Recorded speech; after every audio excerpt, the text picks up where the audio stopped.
Notre pays n'a pas seulement souffert à cause de l'impréparation politique, mais également et surtout suite à la convoitise de l'Ouest et de l'Est. Les uns et les autres voulant avoir une influence déterminante sur nous afin d'être maîtres de nos importantes ressources naturelles. Les uns voulaient nous recoloniser économiquement, tandis que les autres voulaient nous dominer idéologiquement. Tout ce qu'on comprendre était pourquoi il y a moins de sarabato moni français zotamulana liwana tati. Nous sommes colonisés, oui. Nous sommes colonisés par des Belges. Tant que yoki colonisation, dans ta tête tu t'es dit quoi? Bon, donc l'Afrique était rien.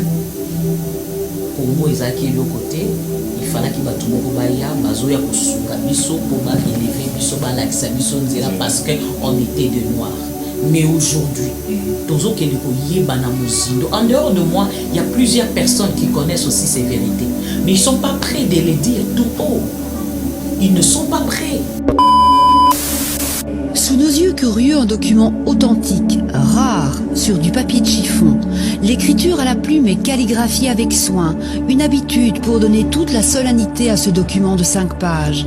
Voyez ces 12 signatures officielles de ministres et secrétaires généraux, 12 sceaux à la cire, tous reliés par les couleurs de la Belgique. Ce traité de 1907 est celui qui cède le Congo de Léopold II à la Belgique. Parce qu'aujourd'hui, nous nous sommes focalisés sur des révélations. Ma soeur, on l'a dit sous vêtements rouges. Soutien et appelé. Oso voyager. Deux fois, je me pose la question. Est-ce que c'est vraiment ça la prophétie qui est liée à la nation? Parce que la nation africaine a besoin d'être libre.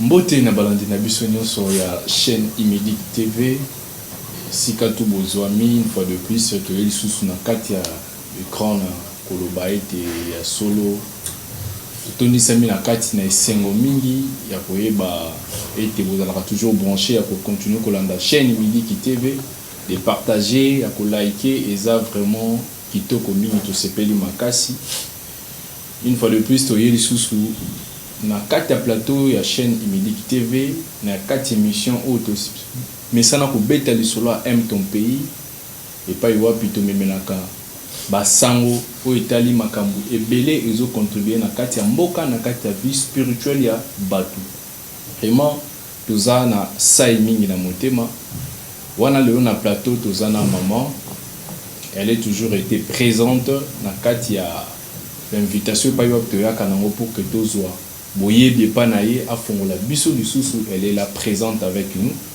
Nous allons l'accueillir une fois de plus. C'est bon, mbote maman. Mbote papa Poutou. Comment vous allez, maman? Kimia.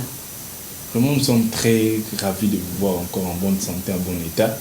Vraiment, Totoni Sami na kati ne sengo. To ebike, lelo lisusu makambo malamu za.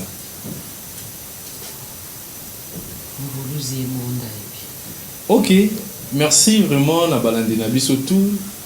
Lelo tozana point moko munene pa yo pitozo partager tozo solo la ngona maman o pa yo pitoza na besoin to yeba e batela biso en plus na kati ya ba questionnement na biso tozaka na ngwa tout moment vraiment ya montu ya thème yango za pa yo pitoko lobela l'ennemi de l'Afrique.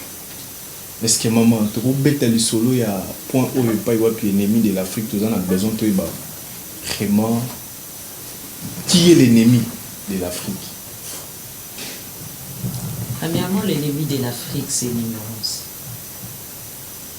Il y a dit que comme ça on a lobby, c'est l'ignorance. Oui. Ignorance, c'est le bomi Afrique mobile. C'est ça.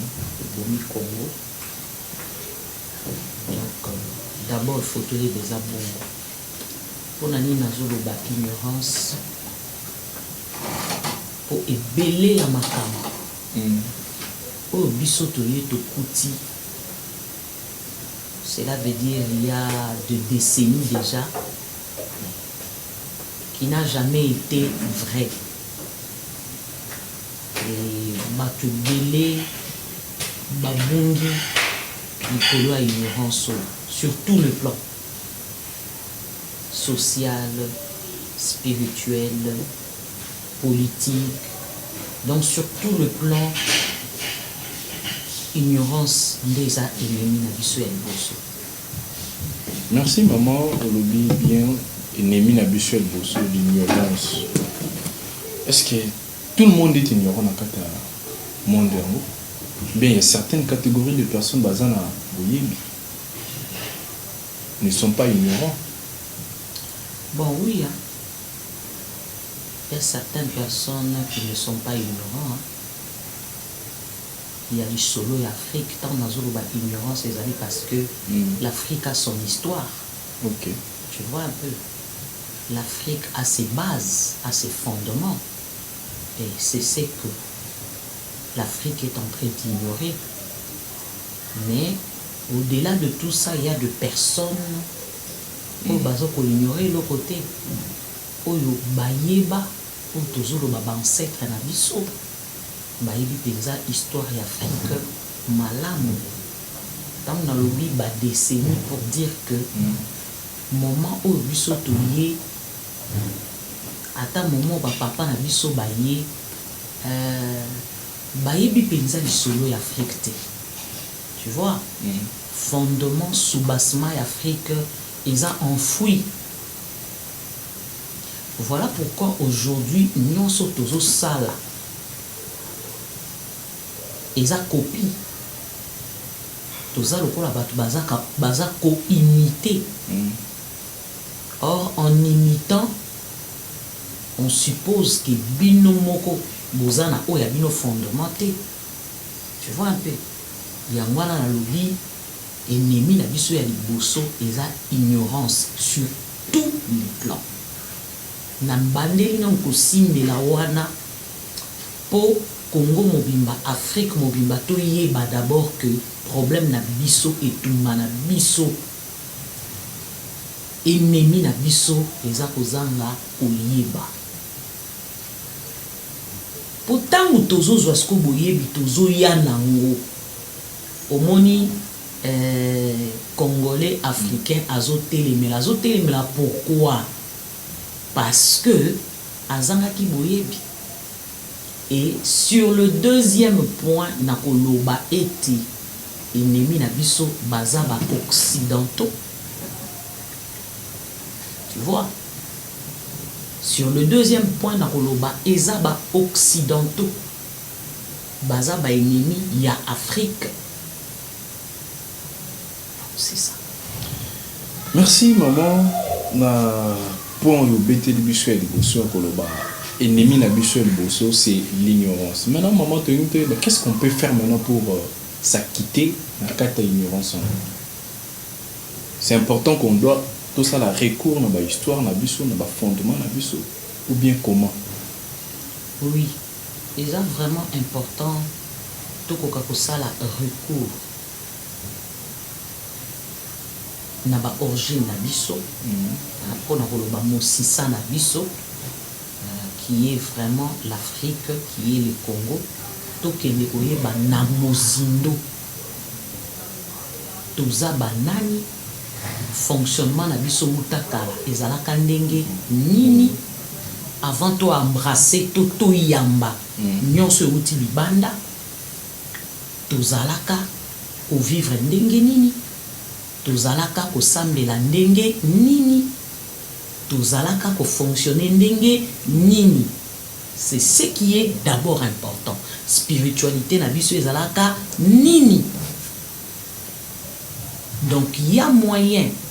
Et le moyen, comme je l'ai toujours dit, ceux qui n'ont pas la Bible, na betaka lisolo na mingi. Bana ya Israël bakota na Égypte. Bien que profession ne se pesamaki na Jacob. les patriarches. Bakota kuna basala ba génération ebele pour dire que Bayeba botamaka kuna après Jacob et ses enfants, les restes des personnes là, mutumo bazali sur na histoire, il y a libota Israël azaki.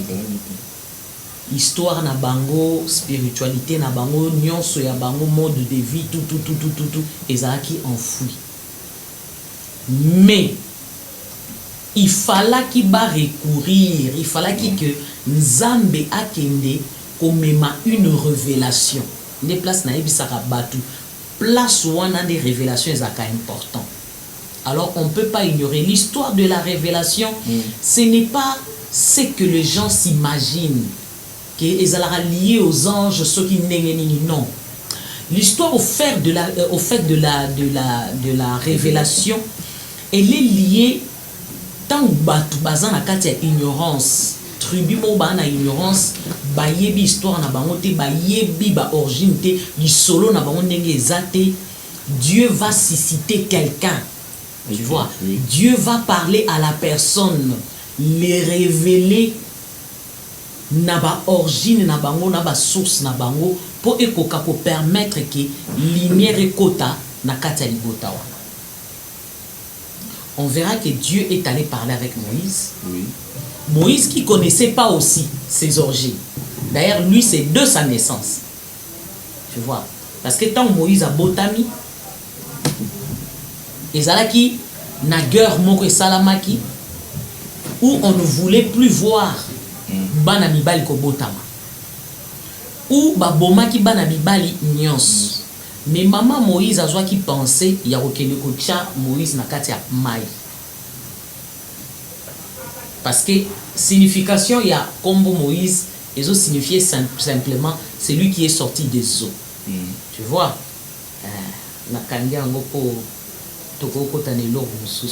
c'est lui qui est sorti des eaux. Tout bateau a un esprit des eaux. Bon, il est sorti des eaux. Faut comprendre. Donc Moïse a collé na maboko ya mwana pharaon. Pour dire le même pharaon au place bakoti na Boumbouna en Égypte. Parce que c'est lui qui a élevé Moïse. A Koufa Kipé. Ba changer, ba succéder, batou et ya sikapé a Kokoto. Mais à cette époque-là, Moïse ne connaissait rien de ses origines. Tina nenga koli na kati anda kuwana babandi pe ko préparer pour Moïse pour remplacer Pharaon il y a époque wana. Mais comme lui a son sang à lui étant qu'un lévite et le kwana et simba kité nangongo ba programmer ya bango ba bongisa ya bango. Dieu aussi a créé ko créé pour na kobimisa Moïse nanda kuwana nandenge nzamba ke ko solola na ye pour na kosala ni ko kende ko libérer peuple na. Donc on suppose que Moïse, c'est par la révélation petit à petit, tout doucement, qu'il a appris sur sa vraie personne, sur ses origines. Tu vois, parce qu'il n'y avait personne pour les enseigner. Tout doucement, Bamemi Moïse à la compréhension des choses, Balobélier sur frère Naye, Aaron. Tout doucement, Tina Nenge Bamemi Bango, Bakene ko libérer Libota. Yanzambe na Israël. Donc na koloba ete na kati na nation wana révélation de sungaki bango. Révélation cela veut dire Dieu est allé komemela bango o nyonso muto akokai koyebisa bango te. Masolo nyonso ezaki ya kobombana nzamba memeli yango amemeli bango yango afongoleli bango yango na mpoasa. Po bakoka kosala lecture ya biloko oyo bakoka komiyeba pe ko se découvrir. Alors nakana biso tant natalaka l'Afrique, le Congo, façon makambo etamboleli, je me suis toujours dit c'est une histoire codée. Bazui ba combien on a Bible, mais c'est l'histoire aussi de l'Afrique. Tu vois un peu. Donc pour que Afrique ezonga na boyebi ebima na kati ya ignorance esengeli tokoka koprêter oreille na nyonso oyo ezobima na temps oyo comme des révélations sur le plan spirituel, parce que kuna nde ezokenda kobeta lisolo clair ya oyo toza pe ya oyo tozalaki lobi na bakapasité pe oyo tozalaki na. Merci maman na auto outil kolobela biso, cela veut dire na auto comprendre que à part cause ba révélation biso ndenge to kendo koluka particulièrement pe na ba lieu de prière ndenge to mesana to sengel pe koluka ba révélation itali mbo. Non, je n'ai pas dit les lieux de prière. Je dis sur le plan spirituel, cela veut dire j'évoque la spiritualité. Ce n'est pas dans toutes les lieux de prière que Dieu va aller vous parler ces histoires. Pourquoi je le dis? Parce qu'aujourd'hui, nous nous sommes focalisés sur des révélations.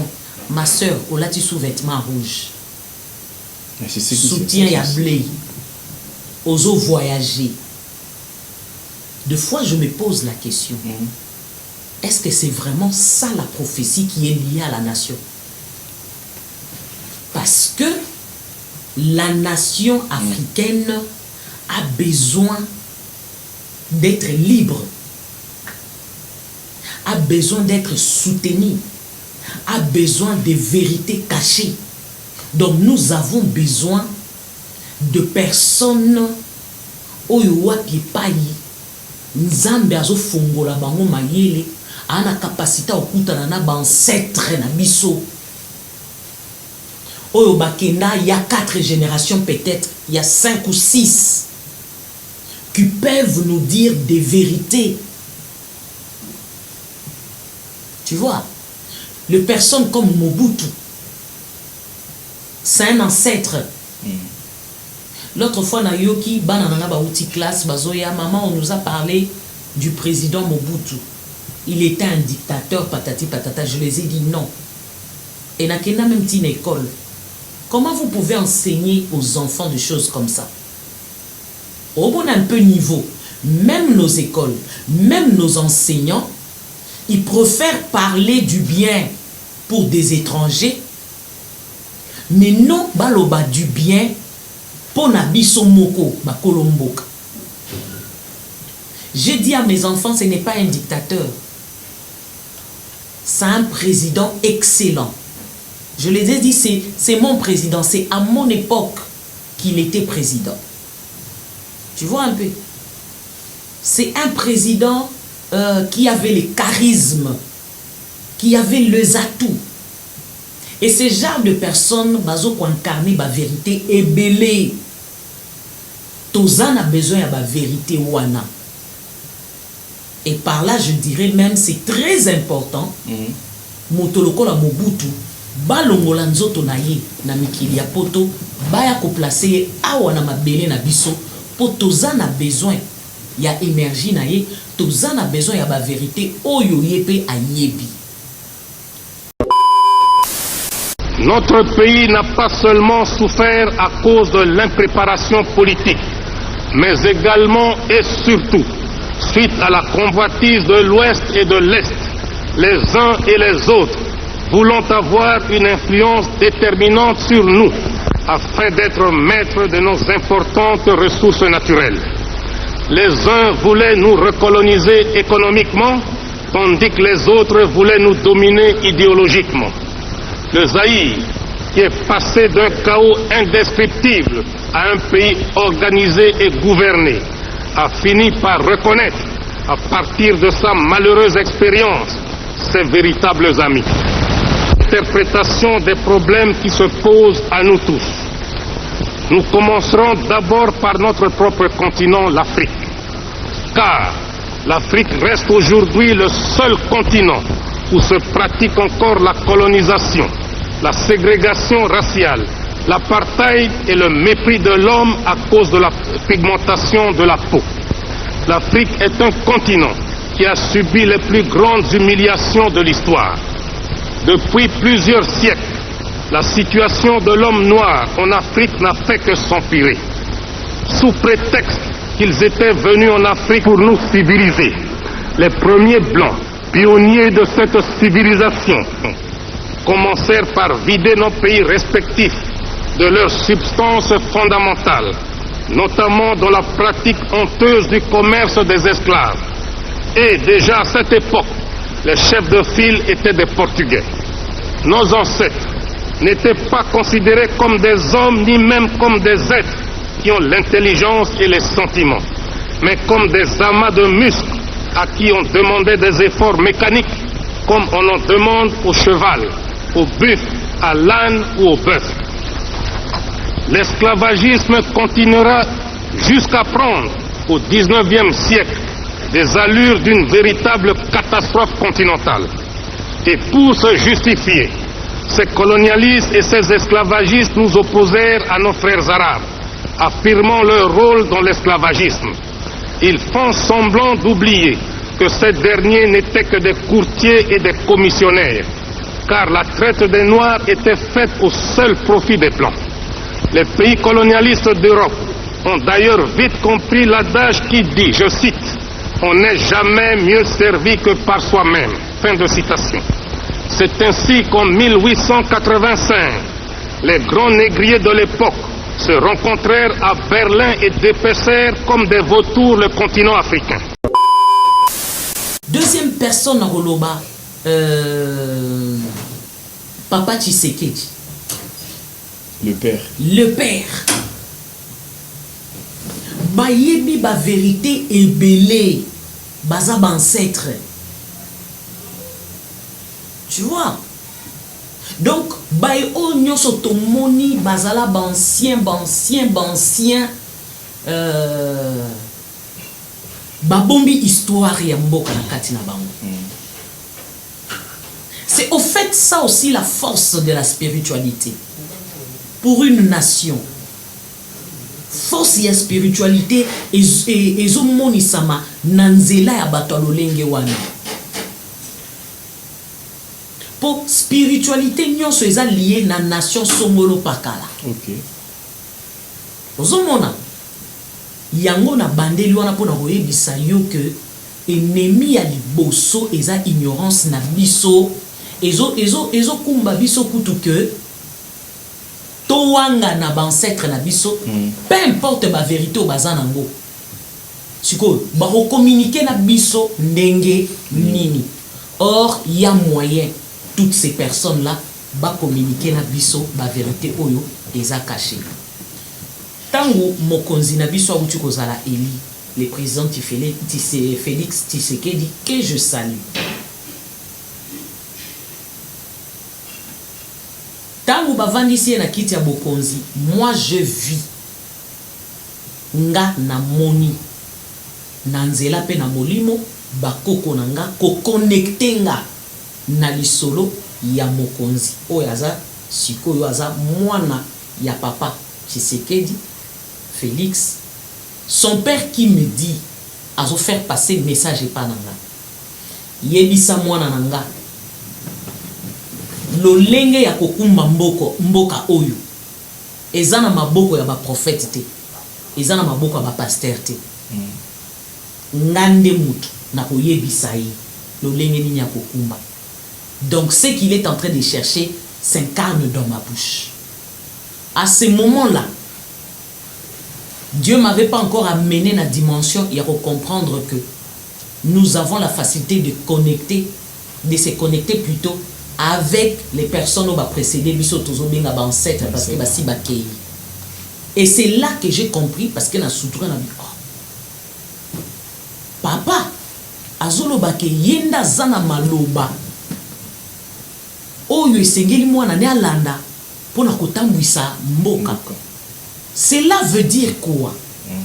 Donc, il détient des secrets liés à notre pays, à la nation congolaise, des vérités fortes que même les hommes de Dieu par leur prière bakoko kako zoyangote parce que yenda zanango il est devenu un ange pour nous. Il est devenu un ange. et ce qui faut toyeba makambo eza na kati na ye et pas na biso ba lobaka il faut ko benga mukishi na ye. Donc son esprit, on a besoin de son excellence Papa Tshisekedi pour lui mettre en contact avec son fils, et c'est lui qui a communiqué na ye makambo eza ya solo o eza concret, des secrets qui sont cachés. Ce qui n'est évoqué loko eza pona memao comprendre que nous avons nos ancêtres qui peuvent nous communiquer ces choses. En dehors de nos ancêtres, si peut-être nous avons aussi de vieux qui sont encore vivants, oyo bazala na ba époque wana, oyo bakoki kobete la biso histoire ya mboka na biso ndenge ezali. Eza bato toza na bango besoin. C'est ça. Merci maman na nyonso pa yo possible ko yebisa biso toyoki. Maman toyiba histoire oyo zo beta malheureux ba otengisa bana na biso parce que na moni uti ko évoquer histoire ya bana na école tout comme ça. Mais l'histoire qui fait circuler aujourd'hui na kata ba école eza histoire oyo biso toyebi nyonso kala. Est-ce que eza histoire ezalaka vrai ya mboka ou bien eza histoire mongo ke a été fondaka bien basali loko mongo pour nous faire effacer certaines traces de personnes salaki biloka malonga na mboka. Oui, Papa Mputu, je te dirais, ce qui lelo tozo déplorer biloko oyo, cela veut dire tozo sonner pe trompette. Tozo sonner trompette pourquoi? Pour na kolobete. Même na ba classe ya bana, ba classe au biso to leki, to tkal kotanga ba histoire na bisote. Tu vois, l'histoire de l'Afrique, l'histoire du Congo. Mais de temps l'histoire ba royaume. Mais totangi. Luba. Oui, mais pas dans la profondeur. Tu vois un peu. Ata yonde moza na sona bina na tuna yo, est-ce que yebi histoire en mboka na biso? Malgré ce que tu as étudié, eza quoi ba lek frôler. Super, eza likolo. Eza likolo. Ozomona. Mais plus o ba otangisa biso lelo. Tozo za la peine esengo bana biso batanga anglais, bana biso batanga français, tout ça. Mutu na monaka a évoqué ki eloko oyo. Bana ba otanga même na lingala c'est Mobutu. Ah oui. Botangi lingala. Malheureusement pour moi, je ne suis pas passé dans cette école-là. Aujourd'hui, je me dis je devais passer par là. Bekolo to bane ko mona ko à terre wana. Ndekuna bana bazu formation à kitoko. Kuna batangisi bango kaka ekolo ya biso. Mais ba école privée to kendaki kokota. Batangisi biso plus histoire ya mondele. Na ba école catholique. Na ba école catholique n'en parlons pas. Mais notre histoire. Donc tu sens que histoire y Afrique y a Congo et ça histoire où ezala qui déjà batia qui déjà croit et yebanate et bunga pepona libela. C'est aujourd'hui que tozo kende kokuta que biso tozo faire partir na école ou na nation oyo wapi epai mikande si ezala qui signé que etekami yebisangai tant bosi boteki ekolo ekei batu wana oyo basali bakor na bino etumbana bango ekozani parce que convertir toute une nation ce n'est pas une mince affaire hein. Eza lelo na lobité ekozwa bango pe bambula ba génération parce que faut bozwa batu wana bo convertir bango bo komisa bango lolenge moko na bino. L'autre fois, j'avais dit, l'Afrique est en voie de disparaître. Donc, c'est ça le projet.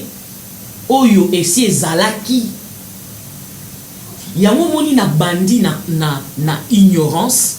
Parce que ce qui toye baki, on allait commencer à lutter bien longtemps contre ces choses.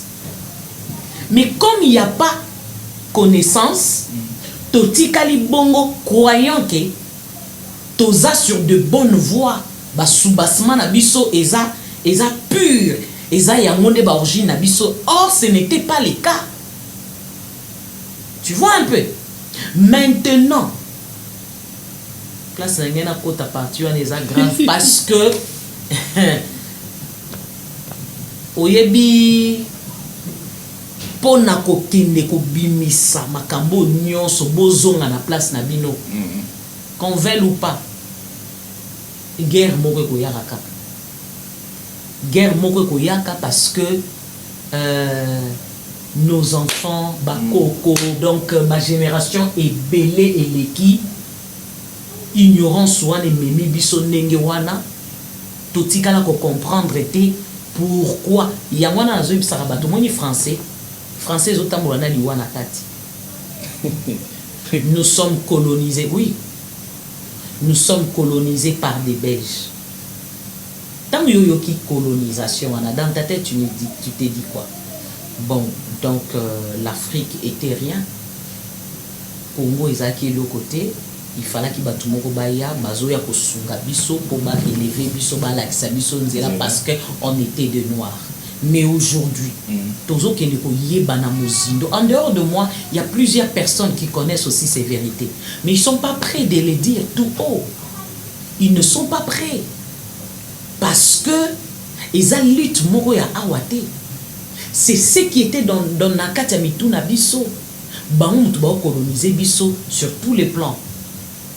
Il nous montre les chemins à suivre, qui si beaucoup mieux les Koutakuna, et ma camion se Koutakuna, et Nyon se Koutakuna,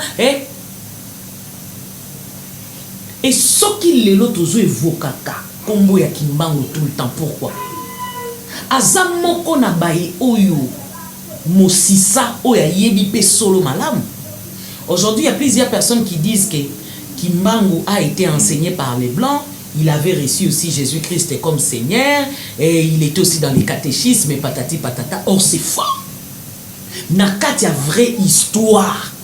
Si Kimbangu a été mis à mort, c'est parce qu'il avait dit non. Na nyonso oyo mundela yaki namo. Ne place liwa na ye uti. Non et non et non atikalaka ferme.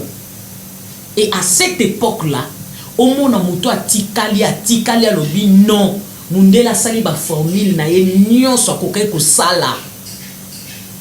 Un monsieur atikali ferme, andimi liwa andimi nyonso. Et tu entends aujourd'hui les gens disent que il y a Jésus-Christ qui était mort sur la croix pour nous. Mais c'est une histoire à dormir debout qui n'a pas de fondement. Mais la personne oyo akufi penza awa biso nyonso, il y a de témoins, il y a des personnes qui ont vu la souffrance. Mais on n'en parle pas. Pour te dire combien les Occidentaux, oyo baza na deuxième position, il y a des ennemis, il y a Afrique, babunda, pour qu'il n'y ait rien, vérité mon côté, et yebana. Et après plusieurs générations, botika la ndenge wana, bo s'adhérer na fonctionnement na bango.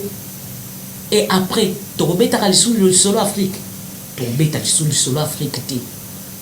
Mais gloire soit rendue au Créateur. Lelo okomo na mwana ya âge nanga, na obimisa révélation oyo. Muto betelinga li solo te. Olali na pongi bancetre no babanjo betelo lisolo eza awate eko simba pe ebele na bato même après biso eko simba ebele na bato. Pourquoi? Parce que l'homme noir il est l'incarnation de Dieu lui-même. C'est Dieu lui-même. Et dans l'Afrique, Dieu est là.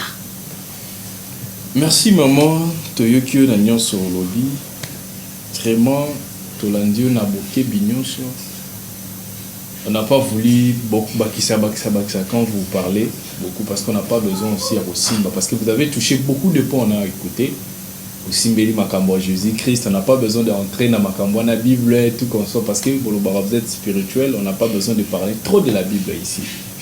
Oui, merci beaucoup, maman. Aujourd'hui, la vérité, comme il y a des vidéos, vidéo. J'espère que bien que les caméramans ont balancé en haut, la vidéo belé la vraie histoire n'est pas c'est vrai que nous avons déjà depuis quand. Et aujourd'hui, on voit beaucoup de personnes sur le Bélango. Est-ce que le temps vraiment est approprié pour ça, de parler de ça? Page d'histoire à présent, le traité cédant le Congo de Léopold II à la Belgique est exposé aux archives de l'État. Ce traité, signé en 1907, n'existe qu'en 2 exemplaires. Et au fil du temps, ces documents ont mystérieusement disparu jusqu'il y a 2 ans où l'un d'eux a été retrouvé dans une salle de vente. Il est à nouveau propriété de l'État. François Andrioliti, Stéphanie Merken, Patrick Michal et Françoise Barré. Sous nos yeux curieux, un document authentique, rare, sur du papier de chiffon. L'écriture à la plume est calligraphiée avec soin, une habitude pour donner toute la solennité à ce document de 5 pages. Voyez ces 12 signatures officielles de ministres et secrétaires généraux, 12 sceaux à la cire, tous reliés par les couleurs de la Belgique. Ce traité de 1907 est celui qui cède le Congo de Léopold II à la Belgique. Un peu comme s'il vendait sa maison ou son château. Ici, il s'agit de l'État indépendant du Congo, donc un territoire qui fait 50 fois la Belgique. Et donc, par un document de 5 pages, il cède la totale propriété à l'État belge. En seulement 5 pages et 4 articles, un pan essentiel de l'histoire. Ce sont les engagements réciproques pris par Léopold II, le propriétaire de l'État indépendant du Congo, et par le gouvernement belge. Il cède les sols, il cède les bâtiments et il cède aussi toutes les ressources, que ce soit agricoles, minières ou autres. Le caoutchouc, l'ivoire, tout est cédé via cet acte, mais il n'y a aucun mot pour les populations en fait. C'est comme s'ils étaient attachés au territoire et qu'ils n'ont aucune importance. C'est aussi un mystère complet. Ce document et son double disparaissent voici des décennies, sans doute emportés dans une valise, pour échapper à l'invasion allemande en 40. Mis à l'abri, choyé peut-être par les descendants du sauveteur, il réapparaît dans une maison de vente qui avertit tout de suite les archives générales du royaume, abasourdies et sans voix. Donc, étant donné que les documents d'archives produits par des services publics ont un caractère inaliénable et imprescriptible, ça autorise les archives de l'État à les récupérer partout où ils se trouvent, c'est-à-dire tant en Belgique qu'à l'étranger. Par discrétion, le nom de celui qui a tenté de le vendre restera secret. Ce document est aujourd'hui aux archives générales du royaume, parmi les 15 km d'archives des périodes coloniales. Tout le monde peut le voir, il est exposé jusqu'en décembre à la salle de lecture. Mais Toloba, les hasards n'existent pas et chaque chose a son temps. Si, moi, je crois que c'est le temps. Et ça ne va pas créer quelque chose. Parce que dans Mboka Nabiso, ce qu'on a appris vraiment, là c'est toute une vérité, c'est ce que nous demandons. Quand nous avons télémi Paul ou Baba, oh, ils ont la vérité. Tout le monde a rarement télémi, c'est la caille, qui ça la caille gueule. Est-ce que il y a un moment où tu as te belé pena katia bobangi. Mais je venais de dire, Né mon ancien vient de partir. Il détient aussi des vérités. Pendant qu'il parlait, il criait. Batubatira qui fait attention, on l'a traité de tout et de rien. C'est pourquoi Nalobi n'est bandé. Ennemi africain et sa ignorance. La moana kakao na lobi ignorance et bonge belé na kati. C'est l'ignorance qui nous pousse ya kozwa mabanga ko beta baebazo ya la vérité. Sans pourtant chercher à savoir mais muto routine loko wapi. Parce que il y a deux choses sans tant ozo bima, il faut réveiller d'abord biso. Ça vient d'où? Mais biso to banda bongote, biso to zora mabanga to bandio beta. To bandio contredire. Et c'est un travail oyo et salami les loté. Tangu bayo na lobby ba ennemi na biso sur na deuxième position, musalo bayaka nango eza semanso balonaka na Congo. Motu mwindu tozala entre biso batelemeli. Mais pour nous détruire. Ba memaka puité. pour nous détruire, pour détruire l'Afrique, essayer de s'accaparer l'Afrique, on a utilisé quand on a africain. Na boy ko consulter réseaux sociaux ni ko kene na Google parce que na Google ba roye bisayo l'ennemi de l'Africain c'est l'Africain. Non, l'ennemi de l'Africain ce n'est pas l'Africain. Moi je refuse cela. Ce n'est pas parce que tu ne comprends pas encore oyo nga nazanango que na lo ba ke oze ennemi nanga. Non. Peut-être moi j'ai compris les choses bien avant que toi tu n'as pas encore compris. Cela ne me prouve en rien que tu es mon ennemi. C'est ce qui se passe dans l'Afrique. Problème des commis koyo, tozo senga tolérance. Cela veut dire ceux qui mutoye na boyebi moroboy, on a nos comités, on a nos yoyebi angote, zalana on a tolérance yoyo kamutuana. Peut-être ton temps viendra demain. Tu vois un peu. Moto azali bana na biso les occidentaux ba yebi stratégie oignon so malamu. Pourquoi? Parce que il y a même des personnes au bakenda kotanga kuna batangi nini batangi mayele ya mabe.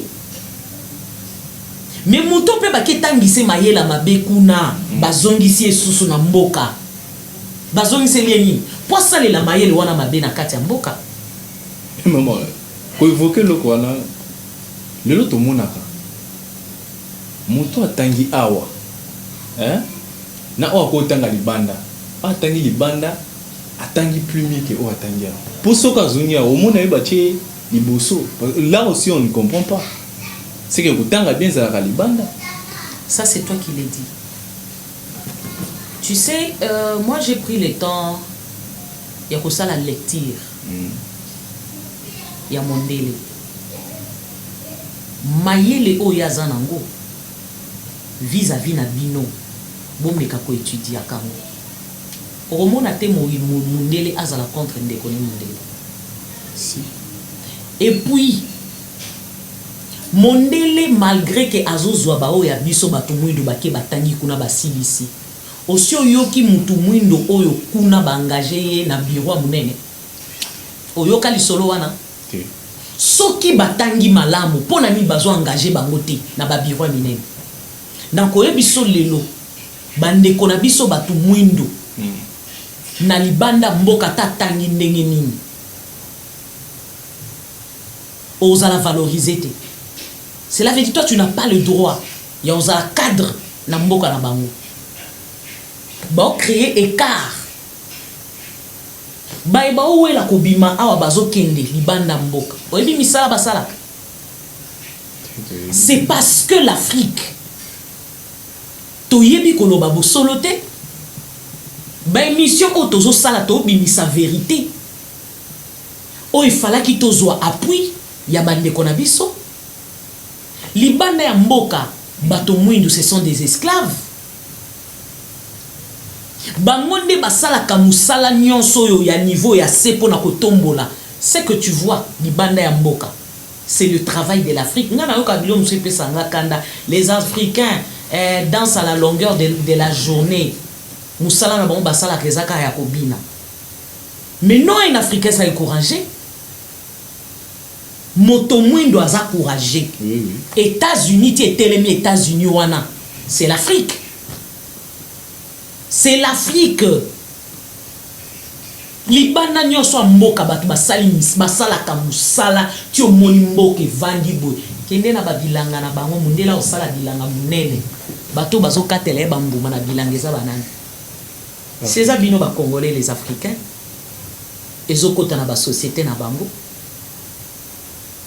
Ezokota na ba société na bango.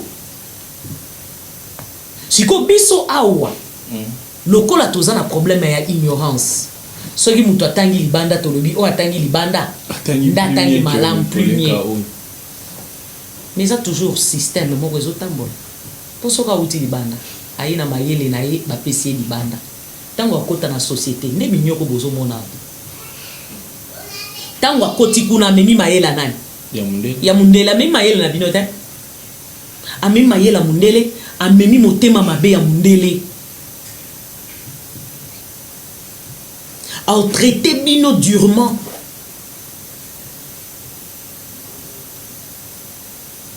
Nde obiso tozo kanisa ke soki mutatangi libanda. Bravo. Ye wananda tangi. Moi je veux te dire, j'ai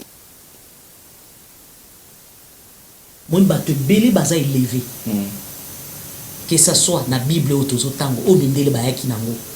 Muto atanga ki grave azate. Et dans la spiritualité de même. Non surprendre mayeli muto bota manango. Et à clasté. Ba génie na ba savant. Yo mona mamba batangaka. Batangaka te. Eza mutu wana basi basimbango, bafuli yango. Mutu wana basi bafongoli yango.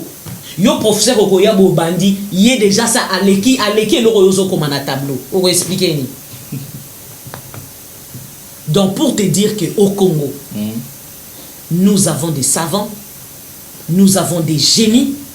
Koleka biloko ebele bo mona na uti na poto tout ça bino ne bo salango ba émission na musuna likisa ki na laxi bino comment TV écran plat et salamika en africain comment bakisi ezo sala makara na ba africain awa leur problème nkembo efezonge pa na bango bazo tondisa Grégor na bango. Mais pour bâton dit c'est Grégor na bangote, il faut bisoto longola ignorance. Merci maman Tokomina Soka, il y a émission na biso en ton pays. Yango nozo mona to bunda na ta kozongisa batu na ba origine mosisa.